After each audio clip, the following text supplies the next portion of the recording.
Torej, dober večer vsem skupaj, dobrodošli nazaj na Parabellum. Nocoj se bomo posvetili turškemu lovcu, Khan. Veliko vas, morda ljubiteljev zvezdnih stez, si verjetno zapomni tisti meme, kaj ne? Khan! Ker se spominjamo stare serije, je z nami Leonardo Lanzara. In ta zgodba je pomembna, ker smo na primer videli, da se je v zadnjem času podložni bes začel zanimati za Khana, kar je zanimivo. Morda iščejo nekoliko drugačne dobavitelje kot običajno in zagotovo tudi Turčija išče, čeprav ne preveč uspešno. Ker se spomnimo, zgodbe o turških tankih niso bili prav nič posebnega, da bi postala recimo bolj samozadostna z tega vidika. Naj ti dam ta kratek uvod. Leonardo iz zgodovine. Nekaj o turškem nabavi, ki ni ravno najboljša.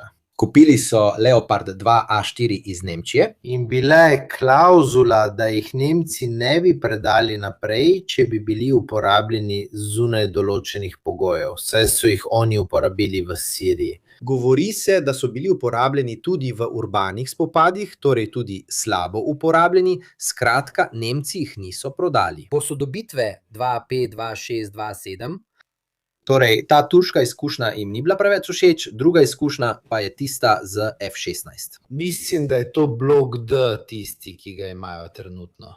In to? Ker so oni kupili S400, jim Američani niso hoteli prodati F35. Torej, Turki, bodite pozorni, so bili med prvimi, ki so vstopili v svet dronov. Azerbajdžanci so uporabili turške drone, ki so pred nekaj leti povzročili pokol Armencev. In od tam se med drugim rodi prvi koncept večdomenskega bojevanja. Tam se začne opažati pomen dronov v vojni. In tako se je vedno podala iskreno na področje, ki je bilo takrat precej avanturistično. Govorimo o letu 2016. Turki so začeli veliko delati na dronih, na konceptu ladje, nosilke dronov in podobno. Tako so ubrali zelo drugačno pot kot mnoge druge države. Ki pogosto reče, v redu, kupim od Američanov ali Francozov in podobno. In to je njihov novi projekt, ki vseeno potreboval nekaj časa, da se je razvil. Vendar pa nekoliko pokaže, kakšna je turška smer razvoja. Samozadostnost, torej popolna odvisnost od sebe, bolj domača proizvodnja, manj zunanjih odvisnosti, morda celo postati izvoznik, dobavitelj za določeno območje. Tako. Prosim, Leo. Odlično, pozdravljeni vsi, pozdravljen Mirko, hvala za priložnost, da govorim o tem malo znanim lovcu Khan, enim izmed novih lovcev. Predno začnem, dovolite, da pozdravim in se zahvalim tistemu, ki je to živalco podaril Mirku, zdaj pa je žal v mojih rokah. Zahvaljujem se in pozdravljam. In lepo je govoriti o Khanu, ker smo, mislim, prvi YouTube kanal v Italiji, ki govori o tej temi. Novo lovsko letalo. Lovec, ki vstopa v fazo prototipa, in je že predviden za proizvodnjo leta 2028, kot bomo videli. Zato mi je veliko veselje, da smo ne samo prvi v Italiji, ampak tudi med prvimi, med redkimi na svetu. YouTube tudi v tujini, ki govori o Khanu. V Italiji mislim, da smo res prvi. To je nujno, ker je del tistih novih lovcev, o katerih bomo še slišali in o katerih so strokovnjaki že slišali, saj se je veliko premaknilo. Torej, nov lovec, o katerem se malo govori, vendar je Khan vseeno zelo omenjen v Benečiji, v Furlaniji, Julijski krajini, spomnimo se, Khan je zelo omenjen. Živijo Gaspardo, živijo Gianluigi Genzitali, ki to dobro vesta. Pozdrav prijateljem severovzhoda Khan. Dobro, potem pa začnimo s tem, da tukaj imamo lepo sliko enega od prototipov Khana, ki nam že omogoča, da nekaj razumemo. Nocoj bomo govorili o tem, kar vemo o tem lovcu. In seveda bomo na koncu govorili tudi o tem, kaj ta projekt pomeni za Turčijo. ker moramo kot vedno postaviti stvari v perspektivo. Če želite tehnične podatke, tabele, pojdite na Wikipedijo. Tukaj opravljamo nekoliko bolj analitično delo, skušamo postaviti to letalo v perspektivo in razumeti, kaj to pomeni. Mirko je upravičeno že govoril o vprašanju Saudske Arabije in to je eden izmed mnogih. Dobro, torej CAN je lovec 5. generacije, torej je iz iste generacije kot F-35 in Su-56. G-36 in KF-21 Block 3 iz Južne Koreje, ko bo pripravljen, torej v 30 letih. Torej lovec 5. generacije in je eno redkih letal 5. generacije, ki jih imamo na svetu. In tukaj že vidim nekoga, ki se smeji. Dejno, kot da bi Turčiji uspelo narediti lovca 5. generacije, kot je F-35. Ma dej, pa ja. Dovolite mi, da opozorim, da mi, Evropejci, ne smemo gledati tako zviška na Turčijo, ker smo mi, Evropejci, kupili lovca 5. generacije, to je F-35. Sploh se nismo niti poskusili lotiti izdelave. Prihajali smo iz Delta Canardov 4. generacije in sploh se nismo niti poskusili lotiti izdelave lovca 5. generacije. Torej, paste, ne norčujmo se iz Turkov in predvsem mi, Evropejci, nimamo veliko razlogov za smeh, ker bi morda morali nekaj narediti, pa tega nismo storili. Poleg tega še vedno ne vemo, kaj točno bo kanon naredil in kakšen bo, vendar je zaenkrat tam. 11015 upravičeno sprašuje, zakaj kupiti Tajfun, če se proizvodnja začne leta 2028. Tudi do tega bomo prišli, ker bomo o tem govorili. Dobro, seveda sem pozabil. Mirko je upravičeno govoril o denarju, ker če narediš takšen lovec 5. generacije, ki je vsaj v teoriji na isti ravni kot F-35 in drugi, sistem odpreš možnosti prav pri izvozu. S tem si daš možnost, da ti del teh letal celo plačajo drugi in tako znižaš stroške proizvodnje, kar je bil potem pravi adut F-35. Tako imamo danes ceno za F-35, ki je med 90 in 100 milijoni dolarjev približno, potem ko je bilo izdelanih 1300 primerkov. Na začetku so bili stroški izjemno višji, potem pa se seveda stroški znižujejo z večjo ekonomijo obsega in številom izdelanih letal. Zelo pomembno je torej, da se razvije lovec 5. generacije, ki je potencialno izvozen. In seveda je tu tudi politično-industrijski vidik. Torej ne gre samo za vojaški vidik. Ustvariti, izdelati doma orožni sistem ali sredstvo, namesto da ga kupiš od nekoga drugega, omogoča razvoj nacionalne industrije, razvoj določenega strateškega znanja, ki ti potem tudi ostane. In poleg ekonomskega vidika lahko svoji industriji dodaš tudi dodatno vrednost, pa če ti je to všeč ali ne. Da, delovna mesta, točke BDP-ja res. Vem, da mnogim ni všeč, ker o bog delate orožje. Njim in BDP točke zelo prav pridejo, glede na inflacijo, ki jo imajo, zadolženost in tako naprej. Komu pa ne pride prav, če smo iskreni. V vsem tem se vse to, kot bomo videli, umešča v okvir, kjer Turčija igra vedno pomembnejšo geopolitično vlogo na Bližnjem vzhodu, predvsem v Severni Afriki, pa tudi nekaj v Aziji. In zato Turčiji ustreza, da ima vojaško sredstvo, ki ga lahko uporablja prav v okviru zunanje politike. Nekateri so to poimenovali neo-otomanizem, o bog.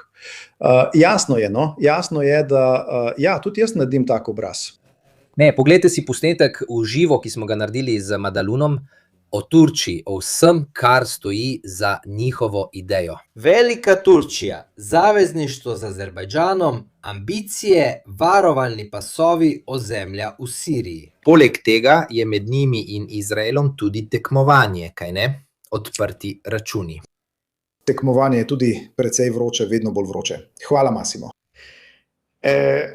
V redu, torej poglejmo, da Kan ni nastal iz nič. Ni tako, da bi se te ljudje zjutraj zbudili in se odločili narediti lovca 5. generacije.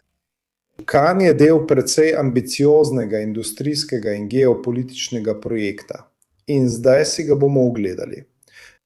Kan, prav mi Mirko kaže, ta diapozitiv pomeni prevedeno suveren, veliki kralj, kralj kraljev, nekaj takega. Torej je tudi Dai Kan, Ne, kot je rekel Džingis Kan. vedno on, ampak mislim, da je vseeno tudi z jezikovnega vidika povezava med vsemi temi, evo.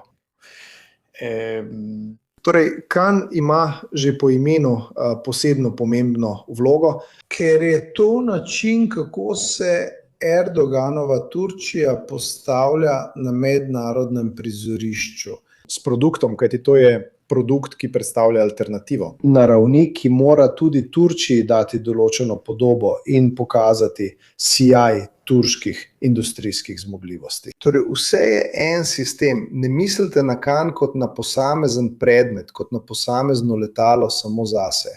Je del veliko širše strategije in veliko globljega okvira. V redu. Lahko pokažemo nekaj slik, če jih želiš pokazati, da začnemo videti, kakšna zver je to. To je eden od prototipov P1 in P2, o tem bomo še govorili. Videti je kot bolni otrok F-22 in F-35, ki sta se mimogrede sovražila med seboj. Zakaj moraš vedno dajati te ostre sodbe vsakič? Ima nekoliko posebne oblike, ki jih bomo zdaj analizirali. Ima predvsem rep, vodoravne repne površine so precej impresivne in ima to grbo zadaj, ki pa v resnici ni grba. To je podaljšek pilotove kabine, zelo posebne linije, ja, je kar posebna. Ni ravno tako, da bi bili lovci 5. generacije zelo lepi. Jaz še nisem videl nobenega, ki bi bil posebej lep. Ne, tam kot pravi Milenij, gre za to, da če so rešitve take, da dosežeš boljšo radarsko sled, potem moraš neizogibno iti v to smer. Bodite pozorni, vsi so si podobni, bolj ali manj, po linijah. To je zelo čudno. Če ga gledaš od zadaj, izgleda, kot da ni v pravem merilu. Je nekoliko poseben, poleg tega nisem bil zelo velik. V tem prenosu v živo boste videli veliko slik, nisem se ukvarjal s številkami, ker številke potem nekatere motijo. Imeli bomo veliko grafičnih prikazov, ki nam bodo pomagali razumeti, kaj je tole letalo. Je malo kot sodobne hiše, tiste razreda A4 so kvadrataste. Nekoč, ko sem bila mlada, so delali tudi posebne oblike. Zdaj pa moraš narediti stene debele 50 cm. Hiše so si vse malo podobne, žal. In stanejo celo bogastvo. Dobro, rekli smo torej, da je to lovsko letalo 5. generacije, ta Can, zelo ambiciozen, prav zato, ker je 5. generacije. Morda preveč ambiciozen, pravijo nekateri, ker eno je narediti drone, narediti tudi dobro, solidno šolsko letalo, kot je Hurjet. Vse je v redu. V redu je tudi izdelava orožnih sistemov. Ampak morda začeti kar takoj s 5. generacijo bojnega letala, brez da bi sploh šli skozi kakšen AMX ali kaj podobnega, naredi kar vtis. Tako, treba je tudi videti, ali bodo obljube izpolnjene. Jaz sem pozitiven, sem optimist, imam veliko zaupanja. Da se razumemo, prešli so iz šolskega letala, ki je zelo podobno italijanskim, na popolnoma nekaj drugega. Ne, na popolnoma drugo, iz šolskega letala, tole je 5. generacija. To je kar velik preskok, ki mi ne vliva preveč upanja. Mislim, to je tveganje. Greš iz tega na letalo 5. generacije, morda je po obliki 5. generacija. Ampak ne samo to, tudi v sistemih, podsistemih, motorjih bomo videli. Imam tudi velike dvome glede motorjev. Če se prav spomnim, so to motorji iz B1, B2. Ne, to so motorji iz F16 trenutno, ampak se bodo razvijali. Ampak jaz sem optimist, ne? Jaz sem za razliko od tebe optimist. Zaupam turškim prijateljem, ki me plačujejo z Iskender kebabom, da to govorim seveda. Ne, jaz šalo na stran sem popolnoma prepričan, da bo iz tega prišlo nekaj dobrega. Potem bodo težave z uvajanjem, kot pri vseh letalih, vendar F-35 tudi mi smo naredili kar takoj, ne? Torej si lahko mislimo. si lahko mislimo. V redu. Mimogrede, zanimivo je, da želi Turčija izdelati can z uporabo čim več, po možnosti skoraj 100% domačih komponent. Želijo uporabiti čim manj tujih delov. Pozabimo za trenutek na motorje, potem vam bom razložil, zakaj. Zanimivo je, da gre za autarkičen projekt. In tudi tukaj zakaj? Zaradi dveh razlogov. Eden je praktičen. Biti neodvisen od drugih, ki ti lahko povzročajo težave, ko želiš uporabljati letala na določen način. Primer z Leopardom, ki ga je omenil Mirko. Nočemo se znajti v takšni situaciji. In drugič, to se je zgodilo Poljski, mimogrede, isti problem, zaradi katerega, to je moja ideja in to govorim že leta. Poljaki so kupili Abramse, Leoparde in jih ne bodo več kupovali. Ter korejske tanke K2 Black Panther. Moja ideja je, da bodo vzeli najboljše iz teh treh in naslednji tank, ki ga bodo naredili Poljaki, bo popolna mešanica teh treh. Popolnoma lastne proizvodnje. Super. Se strinjam. Je tudi enostavno, ker bodo vmes pridobili znanje, da to naredijo. Torej, ja, ampak tu gre tudi za prenos tehnologije. Kupim ti jih X, ostalo pa proizvedejo na Poljskem. Seveda. Torej, mi pokažeš, kako se to naredi. Seveda, prav je tako. To je zelo pameten, zelo predrisan pristop in potem imajo tudi voljo, da to naredijo. Nekateri pravijo, da gre tudi za potrebo. Ne, obstaja tudi zgodovinski vidik. Nekateri poljski oklepniki so bili mešanica z nemškim motorjem, švedskim topom. Vzela so 3-4 stvari, ki so delovale in si sestavili svojega. In torej so že preizkusili to, da vzamejo najboljše od enega, drugega in tako dalje in naredijo vozilo, ki ga sestavijo sami, vendar so deli izdelani v različnih drugih državah. To je smiselno. In drugi razlog, preden ga pozabim, je, da spet, ker gledaš na izvoz, ker želiš širiti svojo podobo. Turčija. Seveda ti je pomembno povedati. To je izdelek, ki ga delam jaz v 99%. In ko sem že pri tem, ti dam tudi orožje za to letalo.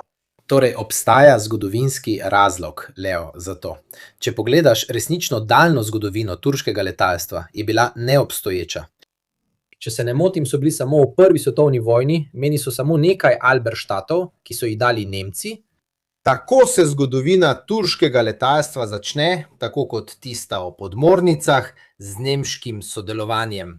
In videli smo med drugo svetovno vojno, tako v Italiji kot v Nemčiji, a predvsem v Italiji, koliko je bila na primer zračna sila obravnavana kot sila stranke. V Italiji je bila fašistična sila prav letalstvo, ker je bila nova sila, je nastala pod režimom. In zato so veliko stavili na njo. Spomnite se čezoceanskih letov, ki jih je opravil Balbo in vsega ostalega itd.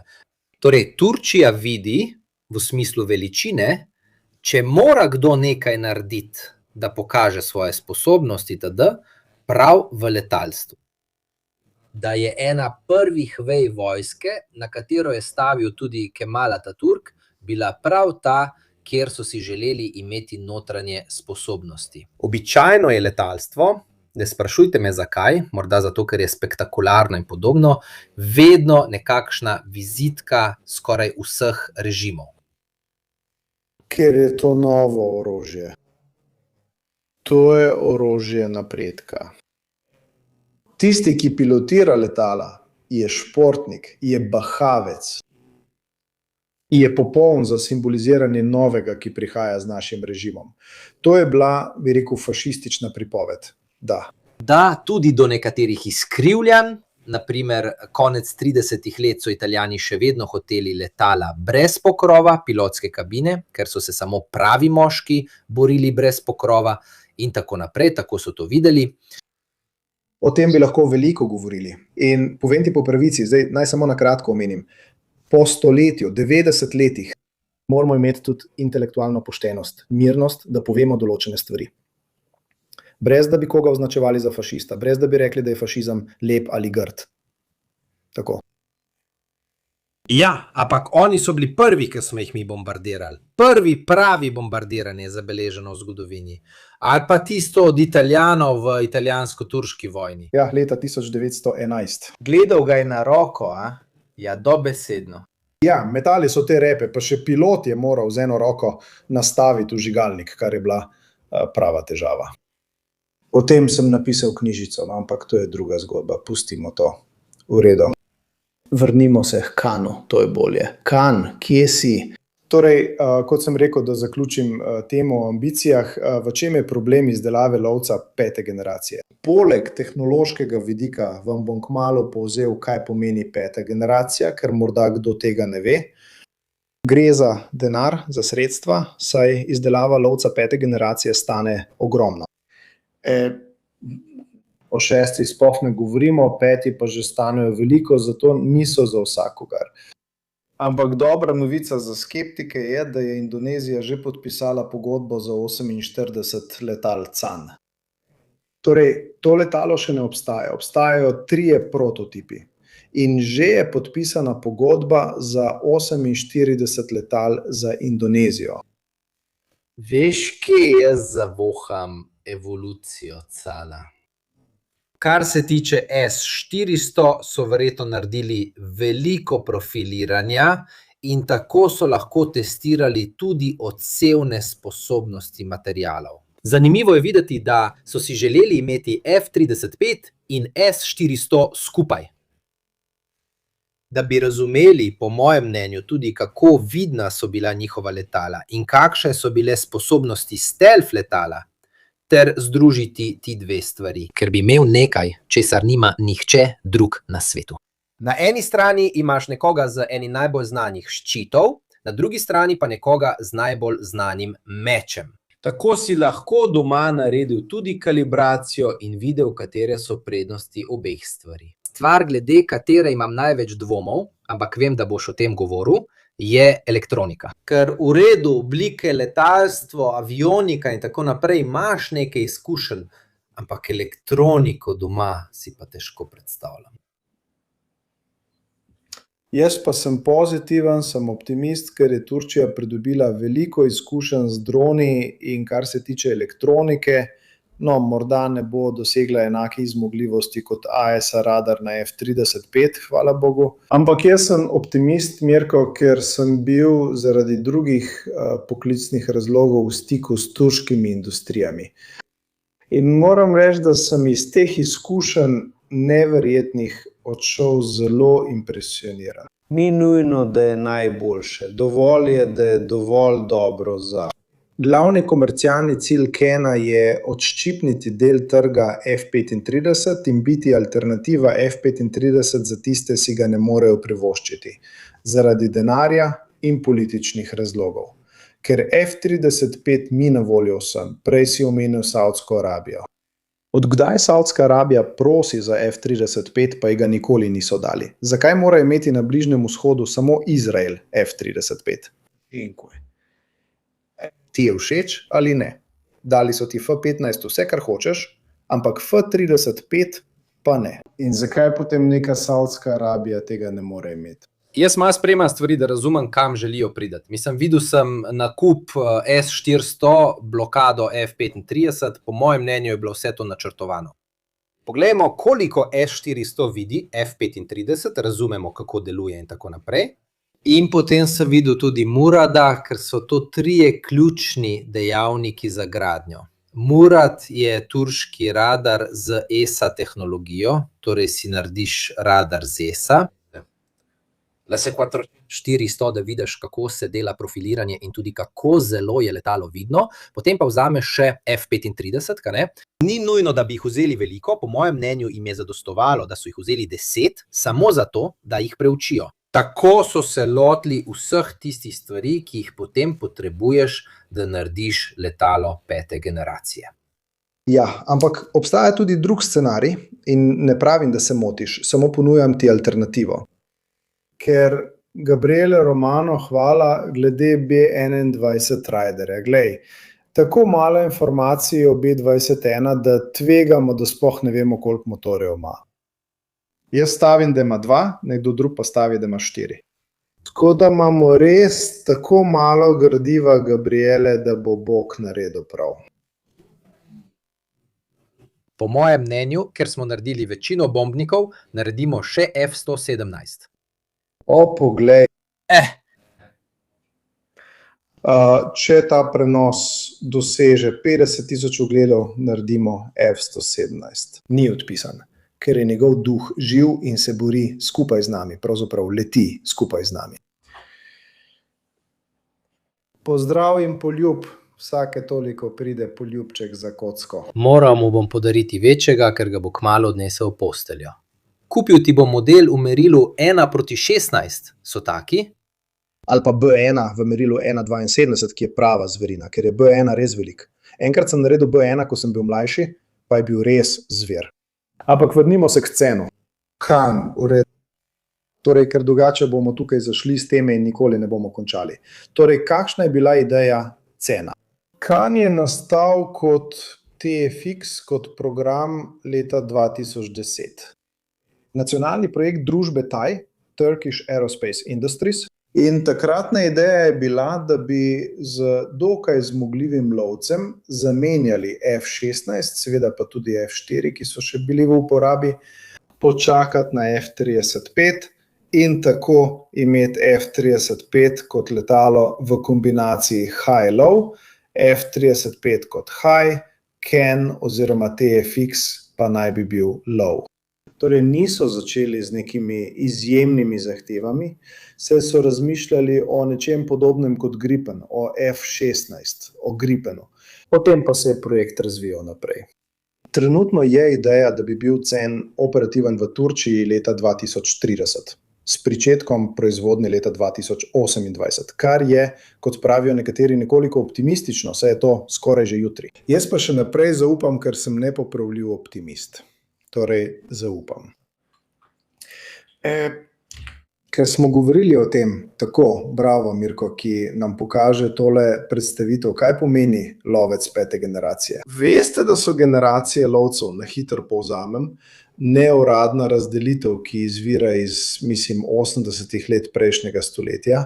Novinar je začel deliti reaktivna letala, reaktivne lovce, v generacije glede na obdobje in značilnosti, da bi jim poskušal dati nek smisel. Torej, on je bil prvi.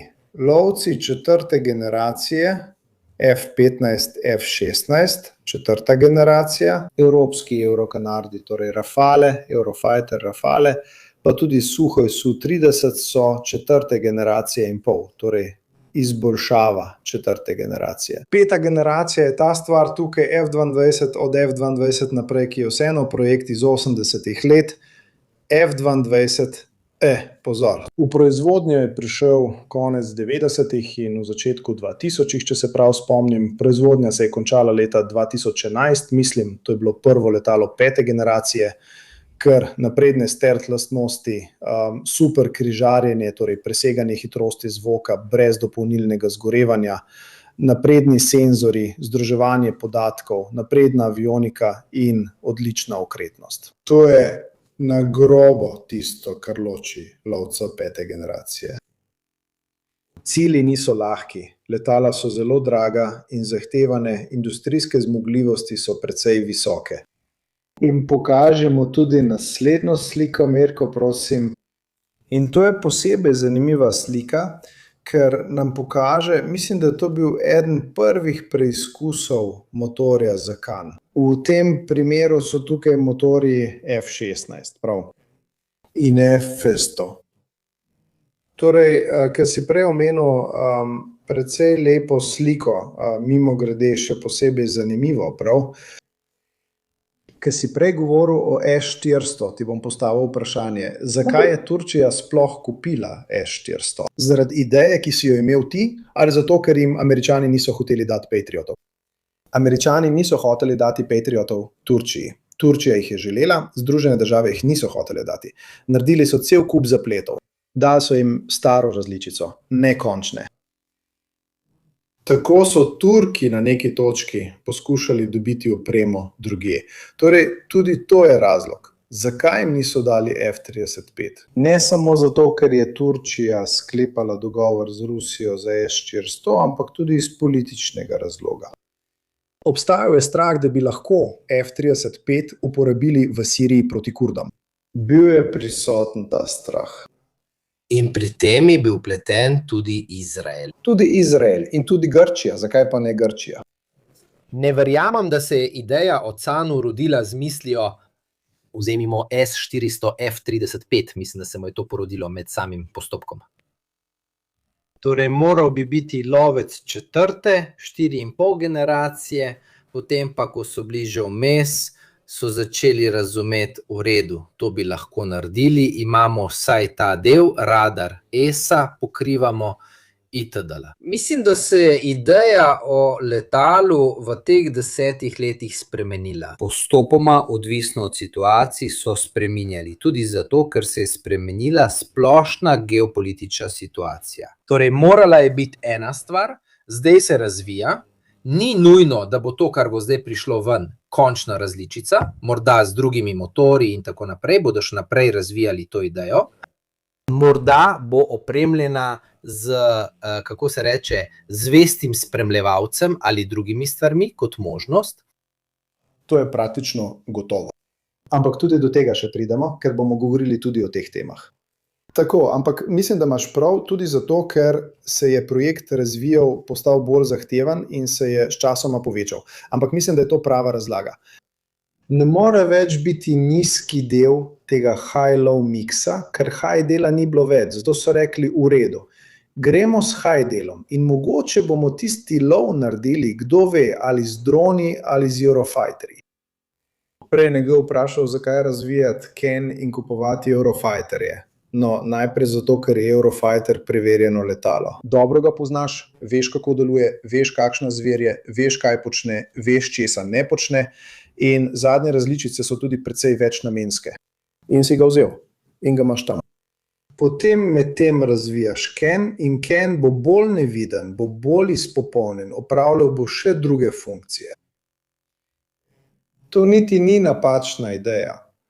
In potem je morda tudi skrita misel, da bi ta projekt lahko propadel. Zakaj pa ne? Tega ne morem dokazati, ampak lahko obstaja skrita misel, da bi lahko imel cen težave. In torej, bravo, Luzio, Ludo, stric, Ludo, vzel sem to za samoumevno, low mix je star koncept, ki je ponovno postal moden z vojno v Ukrajini. To pomeni imeti vrhunska sredstva z visokimi zmogljivostmi, pomešana high-low mix z drugimi orožnimi sistemi. Ne pravim nizkega nivoja, ampak nekoliko nižjega nivoja. Na ta način imaš, in mimogrede, to je eden od konceptov, ki sva jih jaz in Mirko izpostavila, ponavljala že odkar se poznava, mislim od konca 23. In takoj smo začeli govoriti o tem high-low mixu, ker je danes spet v modi in se o tem veliko govori. Je kdo, ki pravi Typhoon low v letalskem okolju? Ja, low v primerjavi s 5. generacijo. V koperskem okolju je low ponovno uporabiti staro Gepard za protiletalsko obrambo proti dronom. Namesto, da bi uporabili recimo Patriot. Ali druge sisteme, ki te veliko stanejo tudi glede stroška na sestrelitev in podobno. Ta razprava o high-low je prišla na plano, prav kot je rekel Leonardo, v ukrajinski izkušnji. V kakšnem smislu? Zavedli so se, da dve bolj ali manj enakovredni vojski razpadata. Stopnja izčrpavanja je tako visoka, da se vrnemo k nekoliko enostavnejšim orožnim sistemom, ki jih lahko množična vojska takoj uporabi. Zdaj je v letalstvu težko govoriti o low. Vedno je to relativno, glede na to, kaj je high. Ampak razen F-15 je škandaliziran, to razumem. Ampak upoštevaj, da je v Združenih državah F-15EX obravnavan kot low, medtem ko je high F-35. O, fantje, F-15EX vojska, ja, dajte ga meni. Vse Hornet. Vse super Hornet, ja. Če pogledate na nizko, so to mule, ki nosijo veliko opreme, visoko so F-35 in F-22. Ampak kakšna je razlika? Tistih na visokem jih mogoče proizvedeš, ker so zelo dragi, usposabljanje je dolgo, vzdrževanje je zahtevno, razpoložljivost letala je nizka, ker potrebujejo vzdrževanje naprimer za radarski premaz, za zunanjo radarsko opojno prevleko. Tistih na nizkem, tako rekoč, ker sicer se Tajfun upravičeno užali, F-15 se užali, ker imajo prav, ti so bolj razpoložljivi, jih narediš več, stanejo manj, Potem pa, bog pomagaj, F15 minus X stane celo bogatstvo, en tajfun pa mislim, da stane več kot 110 milijonov na kos. Ampak vseeno je izdelek manj občutljiv. Tudi na simbolni ravni, kaj pomeni izgubiti F35? Obok, kaj potem raje izgubimo? 2-3 F15 imajo manjšo simbolno vrednost. Fanti, vidite, da se tukaj pogovor zelo širi. O tej temi bi lahko dolgo razpravljali in bi to z veseljem počeli, ampak žal se moramo vrniti k pogovoru o Kanu. Tudi zato, ker sem prepričan, da bomo imeli veliko ogledov iz Turčije. Zato poskušajmo ostati pri temi. Pri temi. V redu. Torej, na tej točki bi morali priti do zaključka. Razviti takšno platformo je za Ankaro zelo pomembno. In ja, dejansko bo Eurofighter kupljen v 4456 enotah. Torej, kakšen je dejansko končni rezultat, glavni sklep? Turško letalstvo napreduje proti ravni modernizacije, ki je resnično impresivna. Gre proti izjemno visoki kakovosti. V redu, nadaljujemo. Prosim te, Mirko, pokaži nam nekaj slik. Tako, ker sem prej omenil dimenzijsko vprašanje. Kot veste, mi ni všeč metati številk ali tabel, ker to ni zabavno. Veliko bolj zabavno je narediti to dimenzijsko primerjavo v merilu, seveda je lahko nekaj milimetrov razlike, ampak F22 je res velik letalo.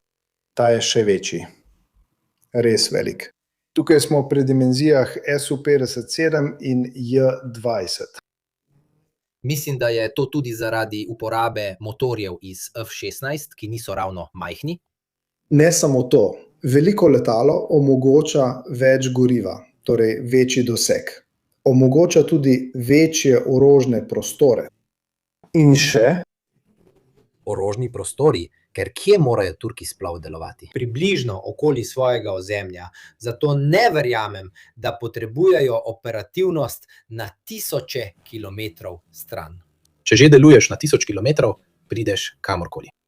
Izrael, prideš do Teherana, brez težav prideš tudi v Azerbajdžan.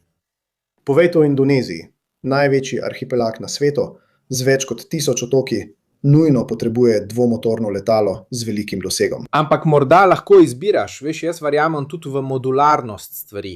Imeti skladišča, naprimer sem bral, ne vem, ker nisem prebral celega tvojega dokumenta, ampak sem zadnje čase bral, da so razmišljali o tem, da bi imeli notranje orožne prostore, ki bi jih bilo mogoče opcijsko uporabiti tudi kot rezervoarje. Se pravi, jih lahko uporabiš ali kot dodatni rezervoar ali kot dodaten orožni prostor. Modularnost te vrste. Namesto zunanjega rezervoarja, torej notranjega, namesto nekaterih orožij, seveda, in imaš večjo avtonomijo, ampak manj orožja.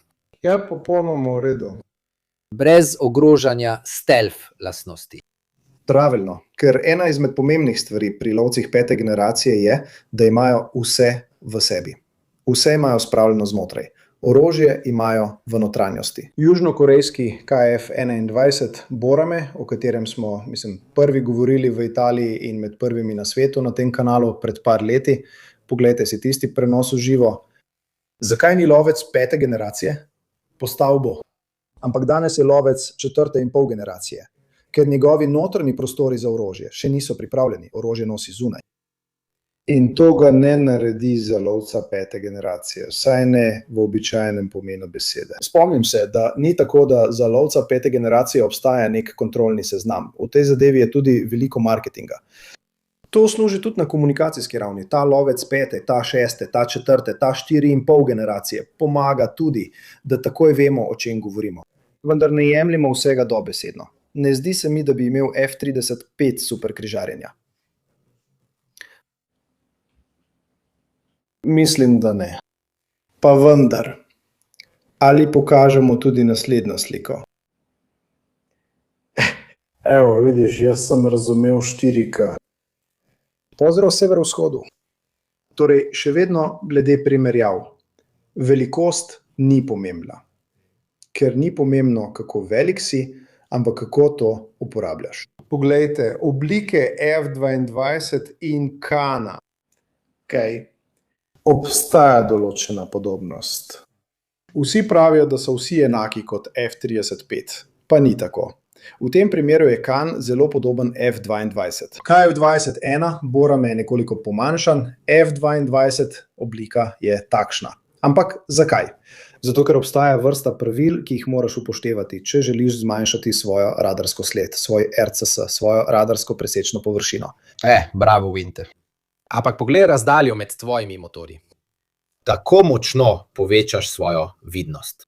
Torej, razdalja med tvojimi motorji se je med enim in drugim izdelkom spremenila. Imeti razdaljo med motorji ti omogoča, da med motorje namestiš stvari. Omogoča ti tudi, da razširiš svojo trup letala. Omogoča ti tudi, da ustvariš več vzgona, ker se spomnimo, da spoj med krilom in trupom letala na koncu ustvari vzgon. Ja, seveda.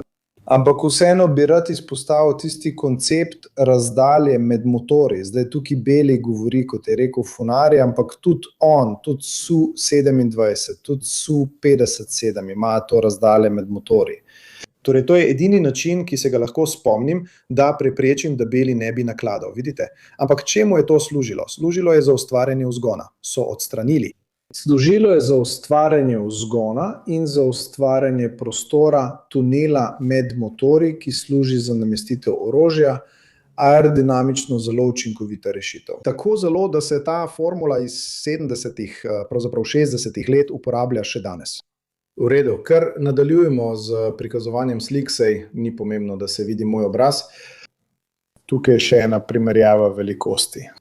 Kot vidite, je TFX cen v isti velikostni kategoriji kot težki lovci F22, Su-57 in kitajski J-20. Premakni se kar k J-20, vedno pozabimo, ampak J-20 je več kot 300. In bral sem, da obstaja načrti, da jih naredijo 1000. Moj bog, ti proizvajajo kot nori, kar spusti se. Tako bodo naši sledilci bolje razumeli. Poglejte primerjavo med F22 in Kanom na sredini, F16 in F35 sta ob strani, se zavedate. Torej, krilo F16 je veliko kot višinski stabilizator TFX, torej vodoravna repna površina TFX-a Kana, se zavedate. Tukaj, to je slika, ki sem vam jo dal, samo da razumete, kako velika je ta stvar. Če ste kdaj videli F16 ali F35 v svojem življenju, F35, ki ima to veliko telo, se zdi velik, v resnici je majhen, je le malo daljši od F16. Ampak veš kaj je pa stvar pri modelčkih? Jaz sem ljubitelj MiG-29 Fulcrum, ko sem ga postavil poleg Su-27 ali Flankerja. Imam Su-33 in si rečeš, hudiča, kako je bil majhen. MiG-29 v primerjavi je praktično pol manjši. Ampak tudi F14 je zverina, res, od letala, tukaj imam Rafale, imam Tajfun, ki je skoraj pol manjši od F14. F14 je bil največji prekleti palubni lovec v zgodovini. Je ogromen, res ogromen, ker je moral imeti veliko avtonomije. No, pa sej, zdaj, ni da je F18 majhen, Super Hornet ni majhen, je kar velik, lep, velik, ker je bil včasih majhen. F18 ABCD, potem so naredili Super Hornet, so povečali F18 za 10% in so rešili problem, naredili so ga hitro. Hudiča. Palubni so lepi, veliki in tudi težki. Ker je F18 lep, pretežak za letalo, je kar precej težak, ker mora biti robusten za pristanke na letalo nosilki in tako dalje. Pravzaprav, kateri je delovni konj ameriške mornarice? To je F18, ki vedno leti, ima izjemno visoko stopnjo zanesljivosti in razpoložljivosti. V redu, pojdimo naprej z slikami, ker sem vam potem pripravil prav prekrivanje vedno. MiG-31 je zver, v redu, tukaj sem vam dal, to je tudi zabavno. Zakaj? Številke so dolgočasne, slike so malo bolj zabavne, jaz sem bolj dolgočasen kot številke, vem, oproste. Can, ki je silhueta v modri barvi, prekrita čez F22, je res daljši, to je tisto, vidite, kako se trup res podaljša. Opozarjam tudi, da se F22 ne ponaša ravno z veliko avtonomijo, to je malo šibka točka. F22 ima kratek doseg. In to je tako res, da so mu pri zadnji posodobitvi zdaj namestili stealth podkrilne rezervoarje, ker morajo povečati doseg letala. Veš, kaj vidiš tisto modrino s tistim repkom tam, me spominja na nekaj. Su-35 je pravzaprav kot vsi ruski Su-57 imajo tisto želo, tisti sting med motorji, kjer je radar. Sistemi za elektronske protiukrepe. V primeru Kana tudi zavorno padalo, še vedno ni jasno, kaj je v tistem stingu oziroma v prostoru med motorji. O motorjih bomo govorili kasneje, ker je o tem kar nekaj zapovedati. Kdo tukaj govori o tretji nogi? Ok, gremo naprej, pokažemo koncept. Tudi strani ste razumeli, sem vam pokazal. Na koncu, glede primerjav, vas potem ne bom več dolgočasal s primerjavami. Potem malo odzumirajte. Tukaj imamo trojico letal, to so KF-21, južnokorejski Borame. Na to vas spomnim, ker ni zelo znan. Poglejte si posnetek v živo, ker si ga res zasluži. Oprostite, F-22 je na desni, TFX pa zadaj. Velike celice, fante, ker poleg same oblike vidite tudi spredaj, kako mogočno je to letalo. Je lepo, veliko, ne da bi to kaj vplivalo na... Zakaj ima tako dolga podvozja? Zakaj je tako dvignen v primerjavi z drugimi? To je dobro vprašanje. Verjetno zato, da ublaži težo. Več. Hidravlična moč, tudi za upravljanje teže. Torej, če bi bil zelo težak, bi videli sprednje podvozje z dvojnim kolesom. Tukaj ga ne vidimo, zato bi rekel, da to ni problem teže. Lahko bi šlo za izbiro pri prototipih in na to pri letalih v končni konfiguraciji. Tudi velikost koles. So res zelo velika, zagotovo, ampak teža igra vlogo, vendar se spomnimo, da še vedno govorimo o prototipih. V trenutku lahko zamenjaš podvozje, v trenutku lahko zamenjaš mehaniko, kolesa, vse. Tako da glede te podrobnosti bi rekel, da počakajmo na serijsko proizvodnjo, ker tega ne vemo. Je še prezgodaj, da bi to rekli. Eno stvar moram povedati. Večje kot je letalo, težje ga je skriti. Ne samo pred očmi, ampak tudi pred radarji. Torej, ni nujno, da je veliko letalo manj opazno. Pravzaprav bi lahko imelo več težav, da bi ostalo slabo zaznavno. Bolj kot to me zanima, da vam pokažem geometrijo. Poglejte, kako je vse zelo podobno pri teh treh letalih. Mislim, da je tudi naklon navpičnih stabilizatorjev takšen. Tukaj je bila narejena zelo poglobljena študija, pustimo ob strani geometrijo zajemov zraka, tudi te so povsem podobne, vedno se gre v iste rešitve, to so zdaj že oblikovalske rešitve. Opomba, ne govorite takoj o plagiatu ali škandalu, to je normalno. Govorimo o odpravljanju pravih in ostrih kotov ter o zaslanjanju motorjev. Vidite, če pogledate v zajem zraka, vidite belo območje, ne vidite lopatic kompresorja. Ker lopatice kompresorja zelo, zelo močno odsevajo. Radijski valovi so torej zasenčeni s cevmi v obliki kače, tako imenovanimi S-duct cevmi. To je rešitev, ki je zdaj postala zelo pogosta, nagnjene navpične stabilizatorje. In na splošno se poskuša vse glavne odsevne linije poravnati po nekaj natančno določenih kotih. Vidite, kako so bile rešitve uporabljene. Vse orožje je v notranjih orožnih prostorih. Ne vidite nobenega orožja obešenega pod krili. Potem je seveda vse to prekrito z radarsko opojnimi materiali, ki opravijo velik del dela pri zmanjševanju radarskega odseva RCS. Torej, to je bilo zato, da bi razumeli, o čem govorimo. In kakšno vlogo bo imel Kan na operativni ravni?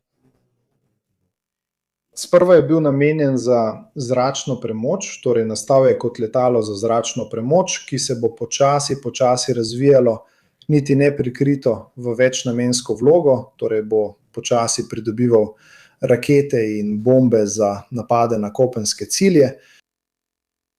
Začnimo zrak, nato pa se od tam naprej razvijamo.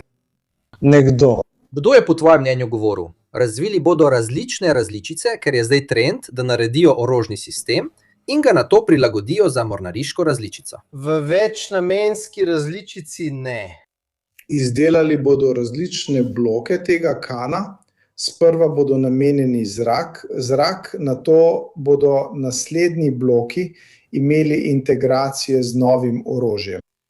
Ampak večnamenskost je že predvidena in ko si večnamenski, si večnamenski. Delaš vse, delaš protiladijsko, delaš vse, kot so narejeni materiali, ki absorbirajo radar. To so materiali, fantje, to so res dobro varovane industrijske skrivnosti v splošnem smislu.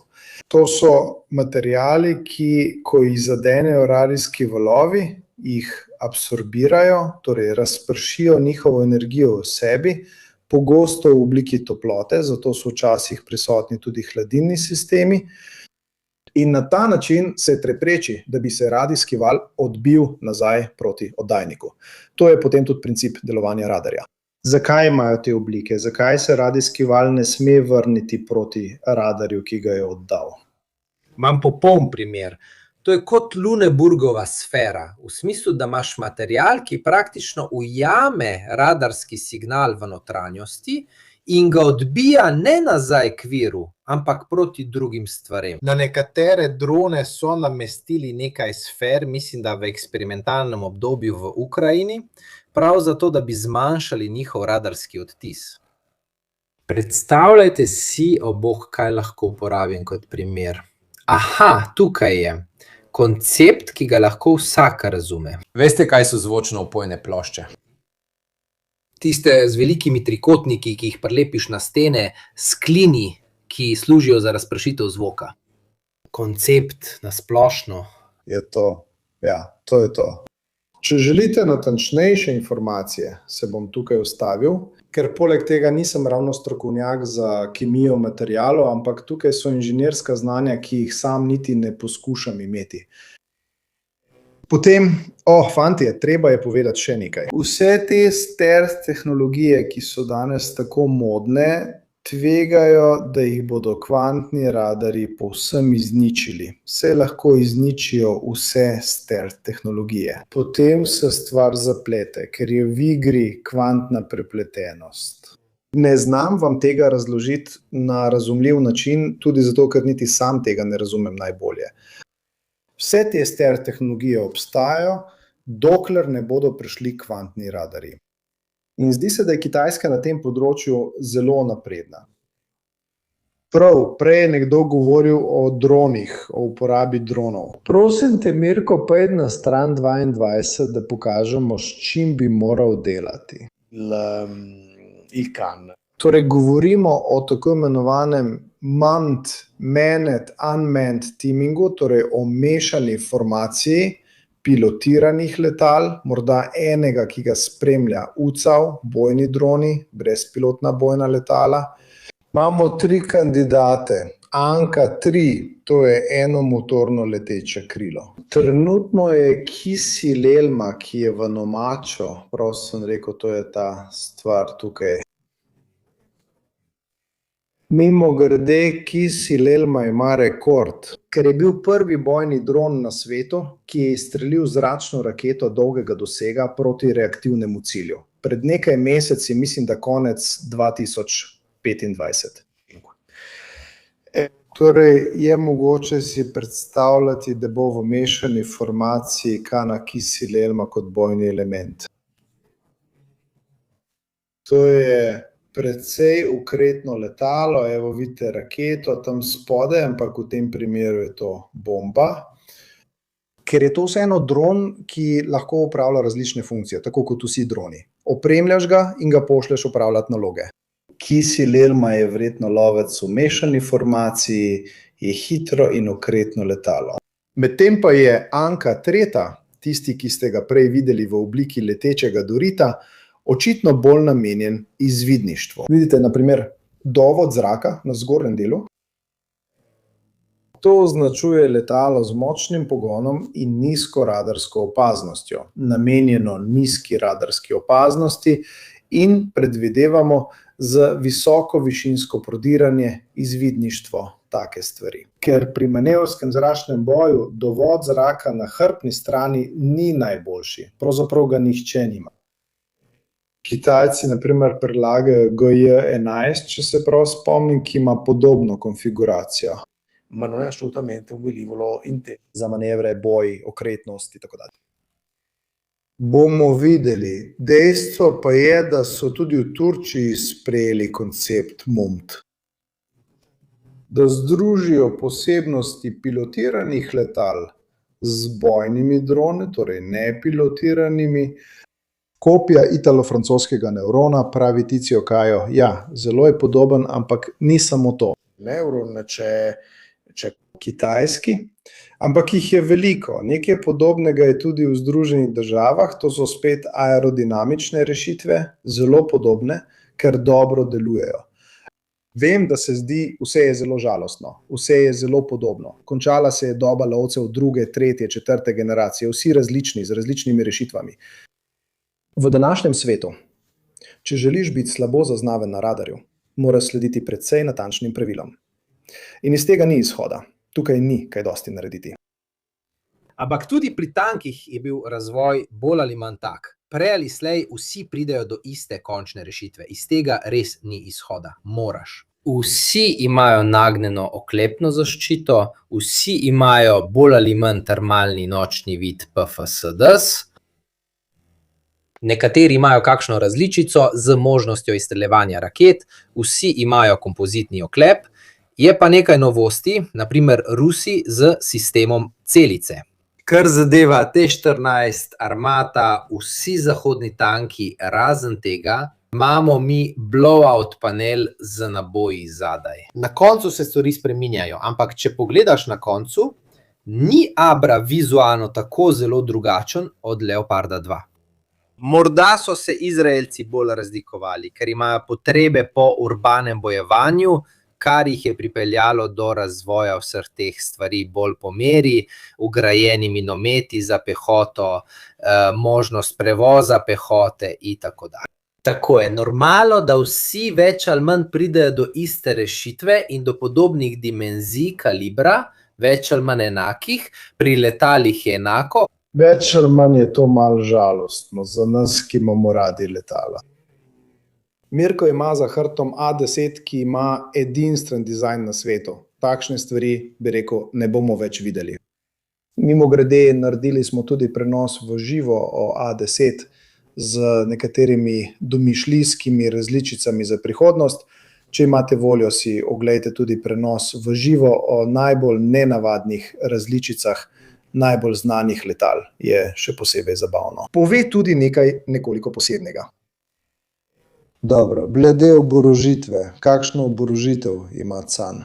Torej, lahko razmišljamo o integraciji vseh ameriških orožij, evropskega meteorja, pa tudi in predvsem z velikim veseljem orožja izdelanega v Turčiji, torej najprej raketa kratkega dosega z IR vodenjem, ekvivalent AIM-9 Sidewinderju ali ruskemu R-27, torej Bozdogan, ki se tako imenuje, kar pokaže sliko spodaj, Mirko, prosim, ker so to malo znane rakete. Ampak tudi te so si vsi podobni. Bozdogan je tisti spodaj in je ekvivalent Sidewinderju ASRAMu Iris-T. Da se razumemo, torej raketa kratkega dosega.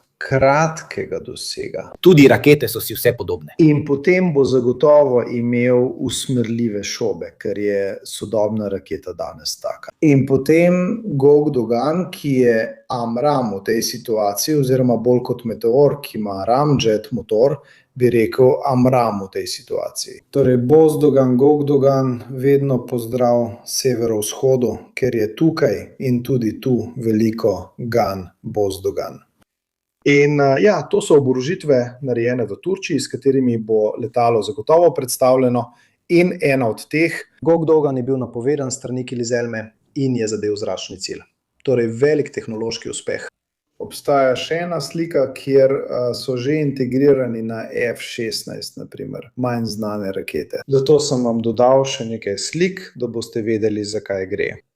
Notranji oborožitev, 30 mm top Defa, torej francoski, prav tako za Kan, ker je tukaj top. Niti za trenutek si niso predstavljali, da ga ne bi namestili, ker je nujno potreben. Zdaj je postalo očitno, da je potreben, brez njega ne gre več, to je pomembna odločitev. Zanimivo je, da niso uporabili Vulkan 20 mm iz F-16, zanimivo je, da niso uporabili Rheinmetall BK-27 27 mm iz Tajfuna, ugradili so drugo topovsko orožje Defa 30 mm. Tega nisem razumel, ker obstajata dve šoli mišljenja, kar se tiče topa. Nekateri želijo ogromen volumen ognja ali za kratek čas pritiska na sprožilec.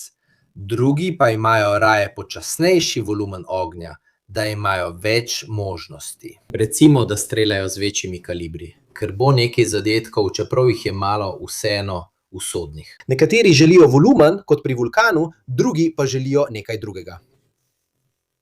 Hoče topovski strel, kjer pa ima več časa, da merim pred tarčo. Seveda pa imam manjšo gostoto ognja, zato moram povečati kaliber. Težnja proti 30 mm, 40 mm, 47 mm. To je bila zelo sovjetska stvar. Če se spomniš, je bilo oboroževanje koza, začenši z starimi MiG-15, imeli so 37 in 23, še 20 ali 27 so imeli tam spodaj resnično ročni top z malo naboji. Medtem ko je ameriški trend, vsaj v tistem času, bil uporaba Browningov.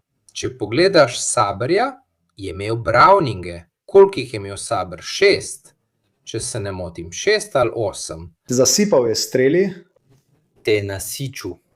Ampak kar je pravzaprav ameriška ideja. Poglejte si posnetek v živo o A10, ko govorimo o topu, o tem, koliko strelov izstreli, o tem, kako so ga namenoma naredili manj natančnega, v posnetku v živo o 10. Dotaknili smo se te pomembne točke glede topa. Približno območje razpršitve, ki ga je treba pokriti. In potem, ker je bila uporabljena namerno, Saturacija, moram te napolniti stvarmi, potem pa nekaj zadenem. To je njihova miselnost. Torej, preden nadaljujem, se moram zahvaliti nocojšnjemu sponzorju, seveda Incogni. Predvidevam, da tudi vi, tako kot jaz, vsak dan prejemate e-pošto, ponudbe, preklete robotske telefonske klice, zelo dolgočasne. Danes sem prejel 2 taka klica. In ste zmedeni, kako in zakaj vas imajo ti ljudje na svojem seznamu. In vedite, vsakič, ko se registrirate na spletno stran in je storitev brezplačna, to pomeni, da ste izdelek vi. Torej, kaj počne Incogni? Incogni je v bistvu storitev, ki poskrbi za odstranitev vaših osebnih podatkov, ki so na spletu pri različnih posrednikih podatkov. Kakšen je cilj? Zmanjšati količino informacij, ki jih puščate v obtoku na spletu. To pomaga ne le preprečiti, da bi bili podatki preprodani za marketinške namene, ampak tudi zmanjšati količino neželene pošte, nezaželenih klicev in podobno. Manj podatkov na spletu pomeni namreč manj možnosti za profiliranje, pa tudi zmanjšanje tveganja za ciljno usmerjene napade, kot je phishing. Incogni, za razliko od drugih, ne prodaja vaših podatkov. Seveda je treba nekaj malega plačati, zelo malo. Če uporabite mojo kodo za popust, dobite 60% popusta, povezavo najdete v opisu, v klepetu, v pripetem komentarju in s tem tudi podprete kanal. Zato si zapomnite, če vas ne najdejo, vas ne morejo motiti. Zato je Incogni rešitev za vaše in moje težave. Jaz ga uporabljam, sem zelo zadovoljen, 5 ali 6 dolarjev oziroma evrov na mesec, nekaj takega. Če pa želite letno naročino, je še ceneje, kar sprašujete. Jaz osebno ga uporabljam, vnesel sem svojo telefonsko številko, številko svoje žene, e-poštne naslove in moram reči, da je življenje veliko boljše. To je ena tistih storitev, ki se mi zdijo zelo, zelo koristne, da te ne nadlegujejo klicni centri. Seveda. Dario Di Francesco sprašuje, koliko stane. Ni vprašanje, koliko stane, ampak koliko je vredno. Ni stvar stroška, ampak stvar vrednosti. In vrednost je izjemno visoka, višja od cene, ki jo ima. Koliko časa ti prihrani? Koliko vrednosti daješ svojemu času? Evo, to bi moral pri Inconiju še enkrat preveriti. Kakšno vrednost daješ svojemu času? Jaz mu dajem veliko vrednost, zato raje prejmem 10 klicev manj, kot obdržim 6 evrov. Da te ne motijo, da te ne prekinjajo medtem, ko delaš stvari, je neprecenljivo. Je neprecenljivo. Res je stvar vrednosti, ne cene.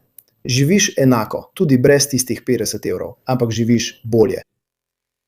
V redu, torej vrnimo se k cenu. Prej je Mirko govoril o elektroniki.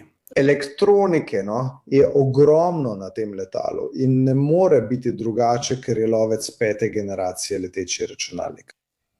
Naprimer, imamo radar AESA, torej z elektronskim skeniranjem, ki ga proizvaja Sensan, torej je turški, imenuje se Murad 600. Radar, ki ima zmožnosti zrak, zrak in zrak zemlja, lahko kartira teren, lahko izvaja elektronsko vojskovanje.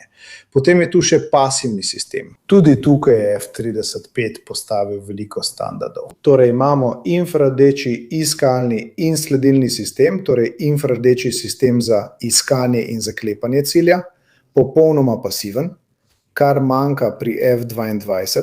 Mi, Evropejci, smo vedno verjeli v to, Rusi prav tako. Američani pa ne, so da ponovno odkrili kasneje. Seveda obstaja radarski opozorilni sprejemnik, ki je vse to integrirano v sistem za samozaščito.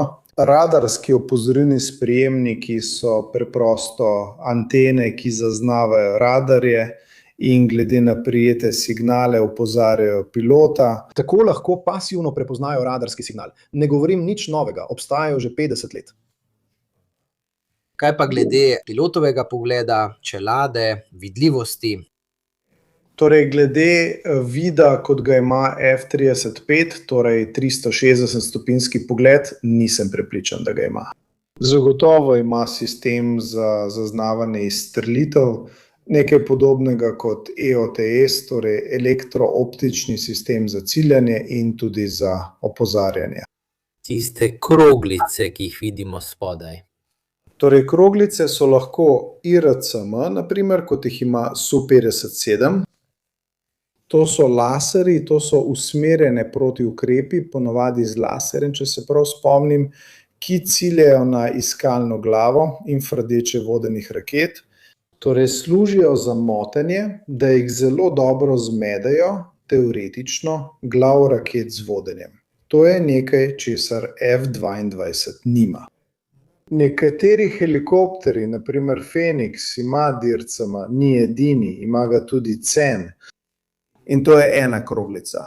Potem so tu še druge kroglice, ki so senzori, ki poskušajo zaznati infrardečo sled prihajajoče rakete. Ker je infrardeča raketa, infrardeča zemlja zrak, pasivna, ni pasivna. Ni pasivna. Raketa z radarskim vodenjem oddaja radarske signale. Je pasivna. In kako naj jo potem vidim? Moram imeti senzorje, ki mi zaznajo tisto specifično infrardečo sled kot raketo, ki je usmerjena proti meni. In to je sistem, ki morda ni dobro deloval pri domnevni možni poškodbi F-35. Misliš tisti F-35? F-35. Ker učinek 15 jaz. Nisem uporabil kaj bolj neumnega, nekaj toplotno vodenega.